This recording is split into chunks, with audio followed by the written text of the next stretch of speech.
Salutations, everybody. It is Matty here today. And did you know that someone once ruined seltzer for me by defining it as spicy water? I just wanted to pass on that illness to all of you because I still drink it to this day, but I always think about it when I crack open a cold one. Now, more importantly, let's talk about Game Pass. It's finally happening. The long anticipated major changes to the service have arrived. Some people are very lax about it. Some people are up in arms about it. Now there's a lot of discussion about, is this the end of Game Pass as we know it? Is day one going out the window? Is this Xbox waving the white flag? Or are they prepping for a new surge of subscribers with Call of Duty Black Ops 6 arriving on the service? And in turn, they have everything nice and prepared and good to go for the new audience that will hopefully bring Game Pass to a new level. I've had some thoughts for a while. I've shared them a ton on videos in the past about potential price increases, the hows and whys of it. We've also talked about it a lot on Defining Duke, but we're going to round out that conversation more so here today. But first and foremost, ladies and gentlemen, let's get into things, starting off with the initial headline, which comes from Windows Central Gaming, and it's titled, Xbox Game Pass is getting major changes with a new tier without day one games and a range of price increases. Now, this does fly in the face of a headline from March 8th, 2023 over at Video Games Chronicle titled, Microsoft insists Game Pass prices will not increase as a result of the Activision merger. And it's here they write in a statement to the CMA, Game Pass prices will not increase as a result of the merger and certainly will not increase to a point that offsets the substantial benefits of Activision titles coming to Game Pass on a day-and-date basis, it wrote. This is especially so given Game Pass will continue to be constrained by buy-to-play.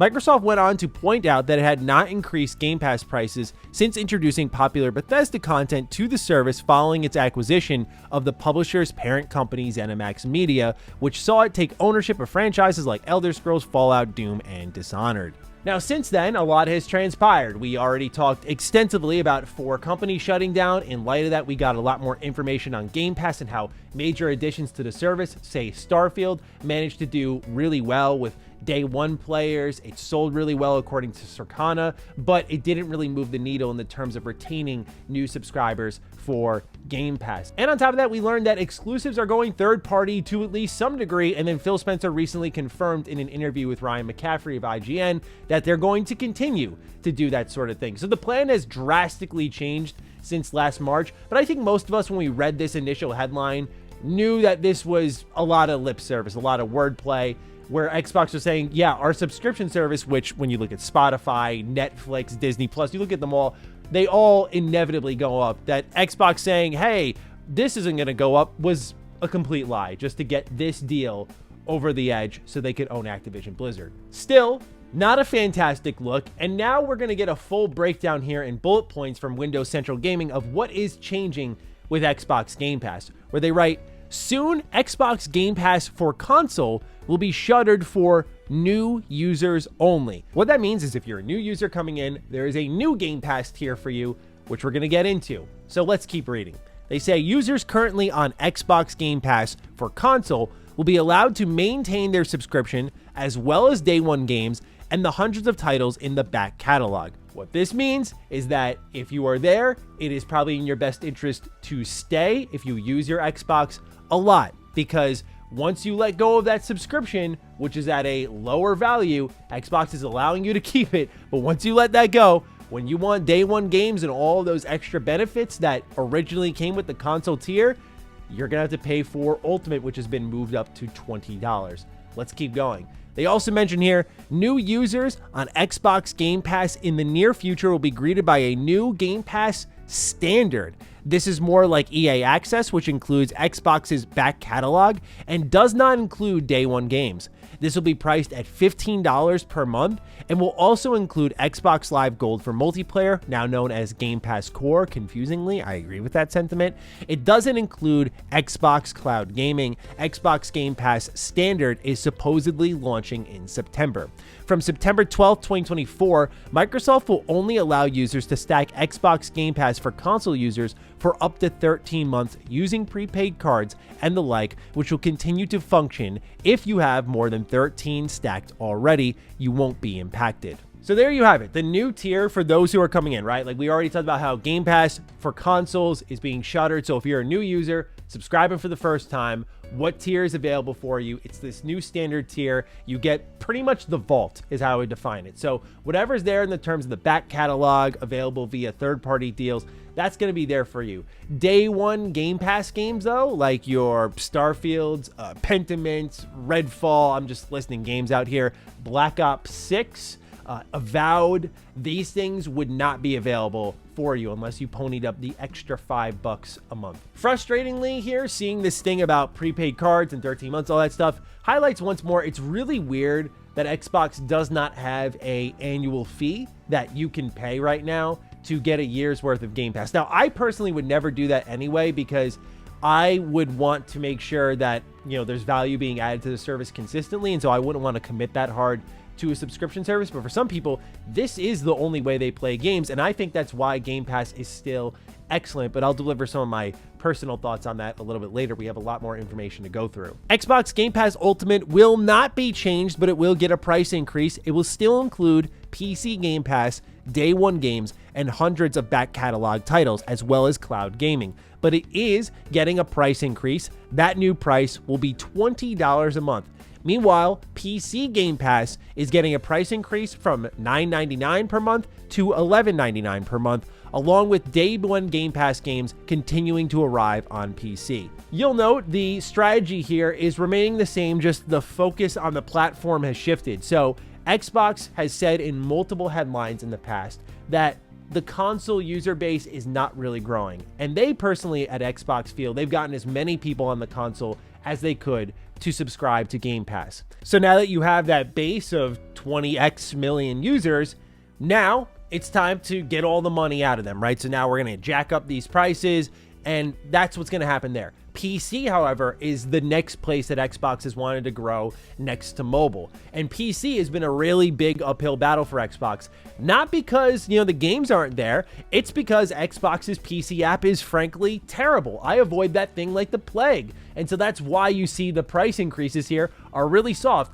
Couple extra bucks, still the lowest tier, still the lowest price, and you get day one Game Pass still. Like, this is the place to sit if you're trying to game on the cheap or get a quick game from Xbox. Like, oh, hey, Avowed's coming out. I'll just sneak in a little day one Game Pass subscription here and play Avowed for $12 this month. Like, they still want to win over PC users, so you're not going to get price gouged quite yet. Game Pass Ultimate is going up to $20 per month. This has been widely debated on whether or not it's worth it, and my answer to this is it all depends on how much you use it. It is up to you. If you use Game Pass frequently, I don't think $20 a month is bad money for you to be spending. When the prices of games are at $70, you're getting day one Game Pass games, and Xbox continues to flood the market with really good stuff here in Game Pass.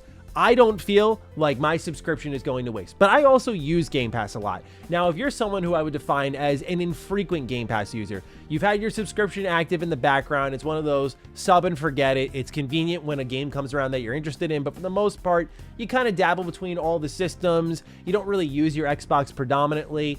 This is where I think those extra $3 can make a big difference. There was a price chart shared over on Xbox, and you'll see here all of the regional equivalents for the United States, where I and many of my audience are located. You'll see that the price has jumped up from $16.99 to $19.99. So a $3 price hike. For some people, they're like, I'm not bugging out. It's $3 and I still use this a ton. For people who don't use it a lot, I get this reaction because now that first digit has changed to a 2, and that can be mighty alarming. And it really has you call into question, like, how much am I using this? And I think it's fair. I think both reactions are fair. I'm sorry if I'm coming across like a fence rider, but for me right now, I think Game Pass offers enough value, especially with day one Game Pass, EA Access, all that sort of stuff, where as long as they continue to pump the service full of stuff worthy of that price tag, which they have been in my opinion, then I think it's fine. If they start to slow things down, then we're going to have a little bit of a problem. But right now, we know this is on the cusp of Activision games coming to Game Pass, and we'll see how that shapes up. Again, Xbox saying they weren't going to bump the price, but clearly this is in preparation of Black Ops 6. And I'll just say that here and now, that's been my prediction for a while. If you're going to put Black Ops 6 day one in Game Pass, you had to move the prices up. You cannot afford to lose that much money, which we saw was happening to a lot of their other exclusives. And this was all a warning sign for now their golden goose, which you can't afford to mess up. You cannot afford to screw up the economy of Call of Duty, because right now we just learned that the #2 best-selling game of the year for 2024 is Modern Warfare 3. And I mean, you saw the reviews for it, and this happens every year. So this is an unstoppable beast. Right now, Xbox is analyzing the situation probably one of two ways. Number one, hey, we can't lose out on money on our golden goose.